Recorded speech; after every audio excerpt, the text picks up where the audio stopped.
안녕하세요. 정쌤의 공부방입니다. 오늘은 엑셀 시계의 12번째 시간입니다. 네, 오늘 다룰 내용은 검정입니다. 사실 우리가 이제 OLS, ML을 통해서 개수들을 구했죠. 근데 이 개수들이 과연 의미가 있는 것들인가 라고 생각을 해볼 수가 있어요. 그러면 이걸 통계학적으로 표현을 하면 우리가 구한 개수들이 0과 다른 값인가 라는 것을 이야기할 수 있어야겠죠. 그리고 이 통계적으로 또 한 번 바꿔보면 이 우리가 구한 개수들이 과연 유의적인 값들인가 라고 볼 수가 있어요. 그래서 이런 것들을 하는 과정을 바로 우리가 검정이라고 하는 거라고 볼 수 있어. 그래서 이제 앞서 이제 언급한 것처럼 우리가 계속해서 했던 게 바로 이거죠. y라는 것은 이제 베타의 xt 플러스 엡실론 t라고 했는데 이 x로서 이제 y를 설명을 하고자 하는 건데 이 x로서 y를 설명할 수 없다는 것은 마치 뭐냐면은 베타는 0이네. 이 개수가 0이라는 것과 똑같은 거죠. 즉 x에 뭘 곱해도 y 0이 되니까 이 x로서 y를 설명할 수 없다라고 의미를 할 수 있게 됩니다. 그래서 그 개수가 0이 아니다라는 것을 의미하기 위해서는 양측 검정이라는 과정을 거쳐야 됩니다. 무슨 말이냐면요. 우리가 이제 이런 식으로 생각을 하는 거예요. 자, 가정이 뭐냐면은 자, 요 우리 베타는 0이야. 이렇게 가정을 먼저 하는 거예요. 가정을 한 다음에 우리가 이제 그 yt는 베타의 xt 플러스 입실론 요걸 추정을 하죠. 베타를 추정을 해요. 그래서 이 결과로 아니야, 너의 가정은 틀렸어. 베타는 0이 아니야 라고 하는 걸 보여주게 되는 거죠. 이 베타는 0이 아니라는 것을 우리가 보여줄 때 그럼 베타가 0보다 클 수 있는 경우도 있고 베타가 0보다 작을 수 있는 경우도 생기는 거죠. 그래서 우리가 이렇게 생각을 해보면 아 그래, 베타가 0보다 클 수도 있고 0보다 작을 수도 있겠구나. 그래서 그러면 이게 베타가 0이라고 해볼게.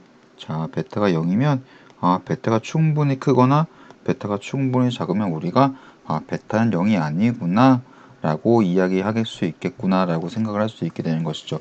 그래서 이제 그 베타 0보다 작은 경우, 베타가 0보다 큰 경우, 그런데 그 중에서도 베타 0보다 충분히 작은 경우, 베타 0보다 충분히 큰 경우라는 것을 보면 우리가 베타는 0이 아니구나 라고 이야기를 할 수 있게 되는 것이죠. 그걸 위해서 우리가 바로 양쪽 측면을 보기 때문에 양측 검정이라는 과정을 거치게 되는 것이고요. 그것을 보는 값이 바로 이 t statistics라는 것입니다. 그래서 보시면 베타 n 마이너스 베타 0 해가지고 요거를 스탠다드 에러로 나눠주고 있는데 일단 이 베타에서 우리가 구한 추정량이고요.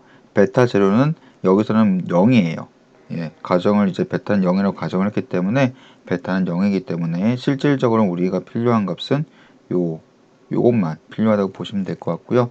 베타에서 우리가 추정을 하는 거기 때문에 우리 다른 게 구할 수 있는데 이 추정한 베타에 대한 스탠다드 에러 값은 바로 이렇게 구하게 됩니다. 여러분들이 지금 보시면 이 다이어그램은 뭐야 또 이렇게 생각할 수 있는데 우리가 이제 설명 변수들을 x 트랜스포즈 x라고 표현할 수가 있는 게 뭐냐면 요 x가 이제 x1, x2, x3 이런 식으로 설명 변수가 여러 개가 될 수 있잖아요. 이렇게 여러 개가 되었을 때 x 트랜스포즈 x에 하면은 뭐가 나오냐면은 x1의 제곱값들의 합, x2의 제곱값들의 합, x3의 제곱값들의 합이 나오게 됩니다. 그러니까 여러분들이 익숙한 서메이션 기를 쓰게 되면 xi의 제곱이라 되는 것이죠. 그래서 이런 식으로 되는 건데 그러면 요거의 다이에그는 뭐냐면은 이렇게 돼요. 이렇게 그 행렬이 나오게 되는데 여기 x1의 제곱의 합, x2의 제곱의 합, x3의 제곱의 합 이렇게 대각선에 남게 되겠죠. 그럼 여기는 뭐가 나오겠어요? 맞아요. x1과 x2의 곱한 값의 합이 나오고 여기는 x1과 x3를 곱한 값의 합이 나오게 되고 여기는 x2와 x3의 곱한 값의 합이 나오게 되는 것이죠. 그렇기 때문에 다이에그는 뭐냐면은 요 대각선 값만 가져와라 라고 하는 것이에요. 즉 스탠다드 에러의 베타의 스탠다드 에러는 뭐냐면 우리가 베타가 여러 개가 있다면 만약에 이게 그 다시 한번 정리를 해드려야겠다. 너무 복잡해지고 있네요. 그러면 이거를 이렇게 쓴 까닭은 왜 이렇게 쓴 거냐면요. y는요. 베타 1 x1 플러스 베타 2 x2 플러스 베타 3 x3 플러스 epsilon 이렇게 표현할 수도 있잖아요. 이렇게 됐을 때 우리가 t 스태틱스가 지금 만약에 단순 회귀 분석이면 하나밖에 존재하지 않겠지만 요게 우리가 알고 싶은 건 뭐냐면은 베타 1이 0이니 베타 2가 0이니 베타 3가 0이니 요거를 각각 알고 싶은 거잖아요. 그렇기 때문에 우리는 t 검정량에 뭐가 필요하면은 하나, 둘, 셋 각각의 t 스태틱스가 나와야 되는 거예요. 그렇기 때문에 이 각각의 t 스태틱스가 나오게 되면은 이 베타 스탠다드 에러도 3개가 나와야 되겠죠. 그 3개가 나오게 하기 위해서 이 x 트랜스포즈 x의 인버스가 나오게 되는데 이게 뭐냐면요. x1 곱하기 x1이게 되는 거죠. x2 곱하기 x2가 되는 것이고 x3 곱하기 x3가 되는 것이고 이건 x1, x2가 나오고 x1, x3가 나오고 x2, x3가 나오고 이건 대칭이겠죠. 그쵸? 대칭이겠죠. 그 다이애그는 뭐냐면 요거를 보는 거예요. 결국에 뭐냐? 요 베타 1에 해당되는 요 다이애그는 요게 되는 것이고 베타 2에 해당되는 다이애그는 바로 요것이 되는 것이고 베타 3에 해당되는 다이애그는 이렇게 되는 것이에요. 그래서 수학적으로 표현하면 이렇게 좀 간단하게 표현할 수가 있지만 다르게 표현을 하면 이렇게 된다라고 볼 수가 있고 이 시그마 햇 스퀘어는 지난번에 보셨죠? 우리가 5차항의 시그마 햇 구했잖아요. 그렇죠? 네. 그렇게 했을 때 이렇게 할 수 있다라고 보실 수 있는 것 같아요. 네, 그 정도만 보시면 될 것 같고 그러면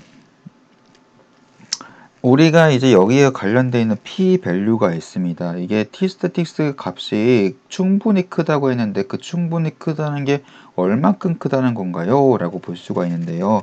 우리가 보통 일반적으로 요 5%의 기준을 많이 따집니다. 그래서 그 5%의 기준량을 세웠을 때 5%라고 하면 되게 넓겠죠. 이 정도 있으면 뭐 그 양측 검정이면 5% 여기 양측 검정이면요.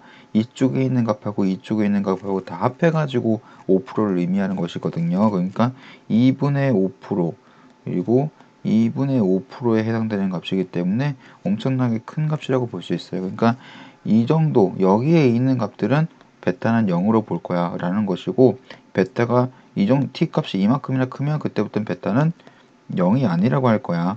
이렇게 보는 거거든요. 그러니까 5%라는 거는 꽤 큰 값입니다.